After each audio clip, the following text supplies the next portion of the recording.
ஸ்கூலில் rhymes competition சொல்லியிருக்காங்க. என் குழந்தைக்கு என்ன ரைம் சொல்லித்தரது? அது டாபிக் என்ன தெரியுமா? சேவ் வாட்டர், அதாவது எவ்ரி ட்ராப் கவுண்ட்ஸ், தண்ணியை சேமிக்கணுமா. அதில் எப்படி ரைம் சொல்லித்தரது அப்படின்னு யோசிச்சுட்டு இருக்கீங்களா? இந்த வீடியோ ஃபுல்லும் பார்த்தீங்கன்னா உங்கள் குழந்தைக்கு எப்படி சொல்லித்தரணும், ஏன் சொல்லித்தரணும் அப்படின்றது நல்லாவே புரியும். இப்போ இந்த ரைம் சொல்லித்தரும் போது நீங்கள் 3 டிப்ஸ் ஃபாலோ பண்ணணும். ஃபர்ஸ்ட் டிப் என்ன தெரியுமா? என் குழந்தை கண்டிப்பாக இந்த ரைம் காம்படிஷனில் வின் பண்ணணும் அப்படின்ற இன்டென்ஷனோட சொல்லித்தரக்கூடாது. அப்புறம் எந்த இன்டென்ஷனில் சொல்லித்தரணும்? என் குழந்தைக்கு இந்த ரைமை நான் ஏன் சொல்லித்தரணும் அப்படின்ற இன்டென்ஷனோட சொல்லித்தரணும். அது தேர்டு, எப்படி சொல்லித்தரணும் அப்படின்றது தான் டிப்ஸ். ஃபர்ஸ்ட் டிப், பார்ட்டிசிபேட் பண்ணுற எல்லாருக்கும் ப்ரைஸ் கிடைக்குமா? It's not in our hand because it's depend upon our luck and effort. So அந்த கொஸ்டின் விட்டுருவோம். இப்போ செகண்ட் டிப்பு, ஏன் நான் சொல்லித்தரணும்? ஃபஸ்ட்டு குழந்தையோட ஸ்டேஜ் ஃபியர் போகும், அப்புறம் அவங்களோட கான்ஃபிடென்ஸ் கொடுக்கும்.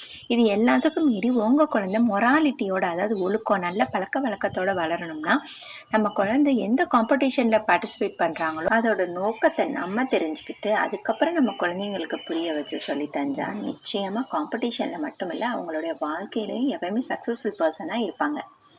இப்போ நீங்கள் இந்த 4 கொஸ்டினுக்கு ஆன்சர் பண்ணணும். என்ன தெரியுமா? ஃபஸ்ட்டு, தண்ணி எங்கேருந்து கிடைக்கிது, எப்படி கிடைக்கிது, எதுக்கெல்லாம் யூஸ் ஆகுது, இதையே நான் சேமிக்கணும். அதுக்கு நம்ம ஆன்சரை கற்றுக்கணும். அதுக்கப்புறம் அந்த குழந்தைங்களுக்கு புரிய வைக்கணும். இப்போ சொல்லி கொடுத்து பாருங்கள், உங்கள் குழந்தைங்க எவ்வளவு எக்ஸ்ப்ரெசிவாக அந்த காம்படிஷனில் பார்ட்டிசிபேட் பண்ணி பாடி ப்ரைஸ் வாங்குறாங்கன்னு. இப்போ ரைமை எப்படி சொல்லித்தரலாம் அப்படின்றதுக்கான டிப்ஸ். ஃபஸ்ட் லைன் அதை வந்து ஒரு 10 to 15 டைம்ஸ் நீங்கள் சாப்பாடு ஊட்டும் போது, ப்ரஷ் பண்ணும் போது முதல்ல நம்ம கற்றுக்கிறணும். அதுக்கப்புறம் தான் குழந்தைங்களுக்கு சொல்லித்தரணும். ஸோ அது ஃபஸ்ட் லைனை நீங்கள் நல்ல ஞாபகம் வச்சுட்டு அவங்களுக்கு சொல்லி கொடுத்தாங்க. ஒரு 10 to 15 டைம்ஸ் அவங்களாம் சொல்கிற வரைக்கும் ஃபஸ்ட் லைன்லேயே ஃபோக்கஸ் பண்ணுங்கள். இப்போ செகண்ட் லைன் நீங்கள் கற்றுக்கோங்க, அதுக்கப்புறம் அவங்களுக்கு சொல்லிக் கொடுங்க. இப்போ ஃபஸ்ட்டு 2 லைன்ஸையும் சேர்த்து நீங்கள் சொல்லித்தாங்க, அவங்க கற்றுப்பாங்க. இப்படி தான். அடுத்து தேர்ட் லைன், அப்புறம் 3 லைன்ஸ், அப்புறம் ஃபோர்த் லைன், அப்புறம் first 4 lines.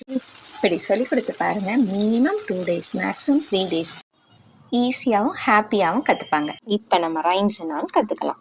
I'm a little water drop, shiny and cool.